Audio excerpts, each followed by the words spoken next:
kuma gungurin zabtin doki kamuman wazaki na mutum madina tsohuwar kura ce maki nama gwamna kowa wane ne da kai Allah in za ka yi baya gaya maka za ya baka haka Allah har in za ya karbe baya gaya maka za ya karbe sai dai ka ji ya karbe abin shi dan girman ka Allah dan kunna mudan risala dan karatun tsoron yanfin kuna صلى على سيدنا محمد وعلى ال محمد كما صليت على سيدنا ابراهيم وعلى ال سيدنا ابراهيم في العالمين انك حميد مجيد.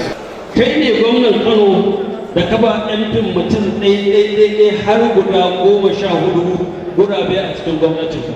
Kai ne ka samarwa da Kannywood SSA su kutum da guda a karo na farko a tarihin jihar Kano.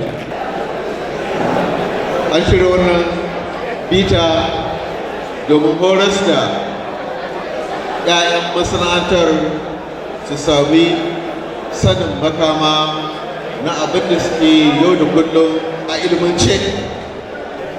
Kamar yadda nake cewa ba ka isa ka kira kanka likita ba sai an koya maka, ba za ka kira kanka lauya ba shi ma sai an koya maka, ba za ka kira kanka injiniya ba sai ka je ka koya.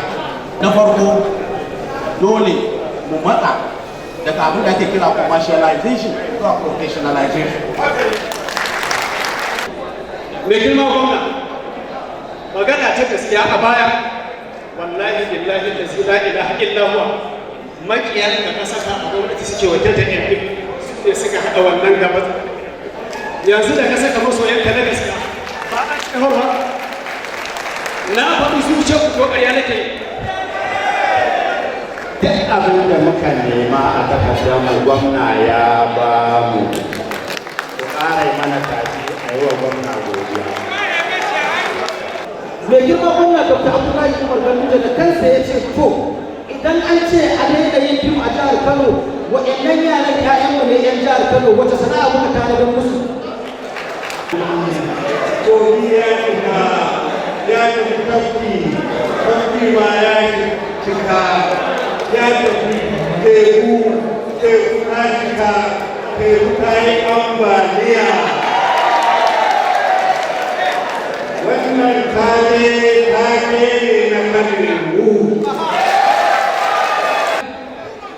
Bi ma'ana babanmu ne yake da ainihin wato magana wanda zai yi a gaban mai girma gwamna. Na faɗi da yake yi na gwamna, ni ya kuna ne ta ke yin kuna ta yi na ta ke yi. Abu Ganduje na gwagwa kadan gwagwa duk wanda ya ce bai san ganin kamatun kowa ne shi bagin sa ya koro uban shi. Ganduje yanzu kana da rai wannan ƙwaro zai gita gaban ka ko kuma kura ce maki nama ga kada ɓaro da barin na bangwalan ƙwamu. A daidai Allah gai da saurayi kan Allah. Dole ne mu tsaye wannan kungiya. Kamar yadda ku sani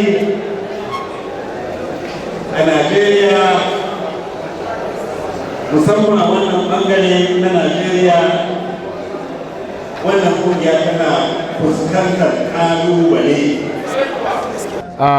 Gwamnatin jihar Kano ta nuna mana gata kuma ta nuna mana ƙauna kuma wannan wata dama ce da 'ya'yanmu za su zamanto wato sun naƙalci abubuwa da ya shafi sana'ar nan tamu ta harkar fim. Yana da kyau duk wanda aka ce sunan shi ya fito a wannan guri to ya kamata ya zo wannan makaranta ya koyi abin da ake koyarwa saboda ko da ka ce wai ka iya an ce in kana da kyau ka ƙara da wanka.